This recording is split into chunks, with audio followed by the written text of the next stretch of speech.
Pour commencer l'aventure, tout le monde doit dire le mot de passe des pirates. Yo ho ho! Yo Yo ho ho! Les contes du génie pirate. Et ils vécurent heureux jusqu'à la fin des temps. Oh, j'adore quand les histoires se terminent bien. Allez, je veux entendre une autre histoire. Qui en connaît une? Qui a prononcé le mot histoire? Moi, je connais 1001 histoires. Écoutez-moi, les amis. J'ai des légendes pleines d'aventures, de mystères qui traversent le temps sur terre et sur mer. Je connais l'histoire d'un singe qui se prenait pour un roi. Celle d'une ville qui sombra dans les flots autrefois.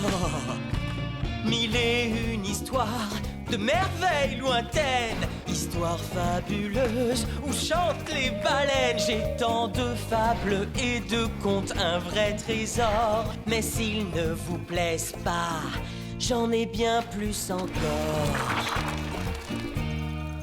Alors raconte-nous une histoire. Même deux. Très bien. Alors approchez-vous et écoutez bien les histoires fabuleuses de Bip le génie pirate. La première s'intitule Sinbad le marin. Il était une fois aux confins de la mer imaginaire un jeune marin prénommé Sinbad. C'était un grand héros. Sinbad était réputé pour sa force herculéenne. Mais qui a laissé traîner ce bateau dans la rue?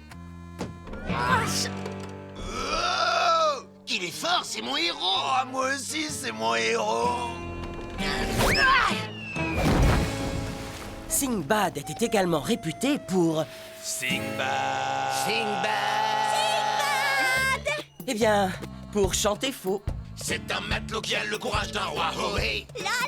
Mais personne n'a le courage de l'entendre chanter. Ce brave matelot a la force d'un lion. Si seulement il pouvait chanter dans le ton. C'est Sinbad le marin. Sinbad le marin. C'est Sinbad le marin. Sinbad le marin. Ma bravoure et ma force inouïe seront vous étonner. Et si ce n'est pas le cas, écoutez-le plutôt chanter. Chantez! C'est Sinbad le marin. Sinbad le marin. C'est Sinbad le marin. C'est moi Sinbad le marin. Sinbad.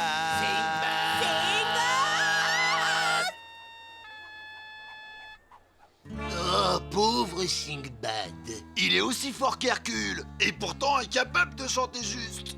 Un jour, Sinbad partit dans le désert à la recherche d'un trésor en compagnie de ses meilleurs amis, Jackil et Ismar.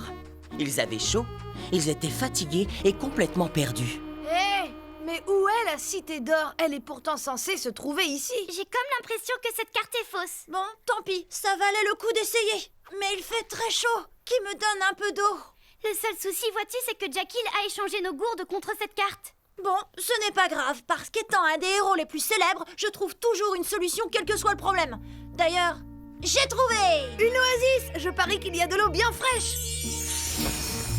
Et en effet, Sinbad et ses amis allèrent de ce pas se rafraîchir dans l'eau de cette oasis bienvenue.